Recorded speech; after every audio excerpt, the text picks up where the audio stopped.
How's it going? Welcome to my YouTube channel. My name is Austin, and today I'm going to show you the basics of getting started drawing and painting in 3D in Procreate. Procreate 5 has an awesome new feature where you can paint and edit 3D models. Let's go ahead and get started. I don't want to waste any more of your time. Let's begin. If you open Procreate, you can click on what's new in case you don't already have the 3D models uploaded, and then from there you can download the 3D models. If you already have them, you should be good to go. So I already have them here. I put them all together in a folder so we can look at them, and you can see there's a variety of models it starts with. You have a vase, a surfboard, soda can, stuff like that. Let's just open one to start, and you can see it looks pretty decent, especially for being on an iPad. Similar to the rest of Procreate, 2 fingers moves it around. 1 finger, however, is going to rotate it, and then 2 fingers pinch and zoom to pan and zoom and all that. Now let's go to one that I already started painting on. We have the motorcycle helmet here, and I just started messing around a little bit, doodling,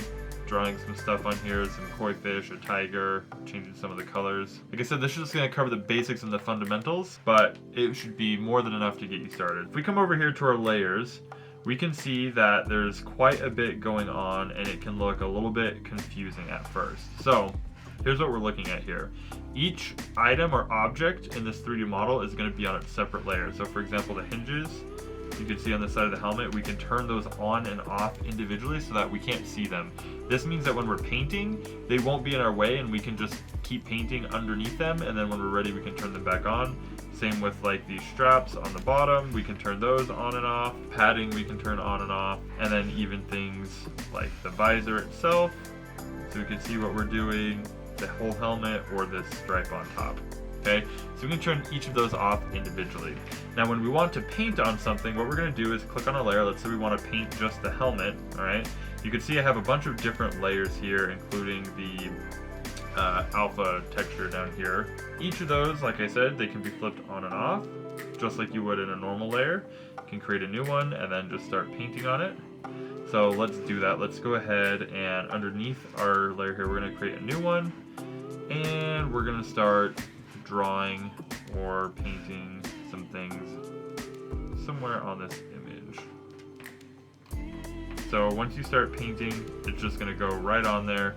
However, keep in mind that since you're painting a 3D object, you're going to need to be rotating this image because things are going to be getting distorted and stretched. So for example, if I turn this, it's not too bad, but you can see here, like when I did the tiger ears, I was drawing it like this for most of the drawing, and so the ears looked fine, but then when we turn it, we see that they actually got stretched pretty far back. So that's something you want to be aware of when you're drawing in 3D, is making sure that you're rotating the object to try and keep it as flat as possible against the side that you're going to be painting on.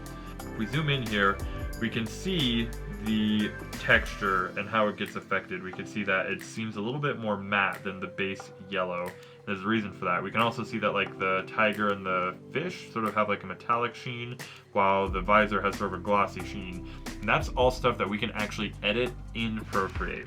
So once we have a layer, if we click on this, let's go to the tiger layer. If we click on the little cube here, the 3D cube, that's going to open up the 3 different channels for each layer. So we have color, which is just basically what we were just doing. It's only going to change the color of whatever we're painting.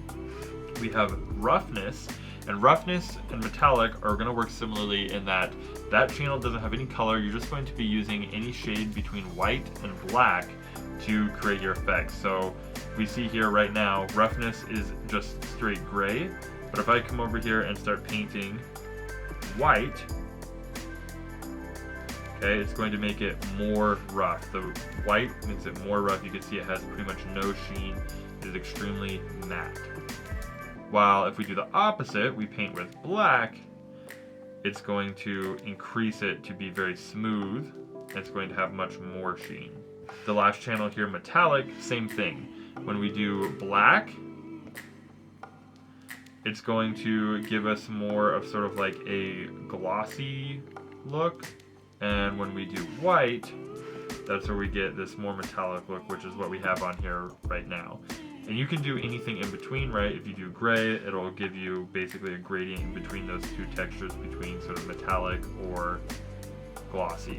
And each of those can be adjusted. Now, if you're just painting on the specific layer without opening this up, then it's going to default to whatever brush you're using. So if you go to your brushes and click on the brush itself, you come down here to materials, and it will show what it's set to, right? How metallic or how non-metallic, and then it will just be baked right into the brush itself.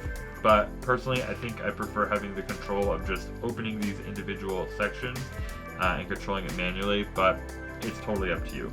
That's going to cover the basics. The one last thing I wanted to talk about is just exporting. When you come up here and click share, you can export it as a Procreate file, where you can open it up in Procreate and continue to edit it, a USDZ or an OBJ. Most of the time you're probably going to want to export it as an OBJ, but those are your options. You'll just click on that.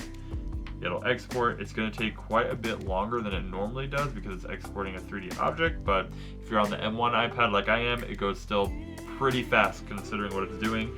And then you can save it to your file, save it to your Dropbox, really save it wherever you want to. Those are the basics there for you. Hopefully that is enough to get you started and making some cool art and managing 3D objects. In the future, we might go into more detail about importing your own objects and some of the more technical features of it, but that's the gist of it. Hopefully you learned something. If you like that, be sure to subscribe, hit the notification icon, and make sure that you leave a comment. Let me know what other tutorials you would like to see. We also have a website where you can go into more depth on really detailed courses on Procreate, design, concept art, painting, anatomy, all that stuff. Be sure to check it out, and I'll see you guys in the next one. Bye.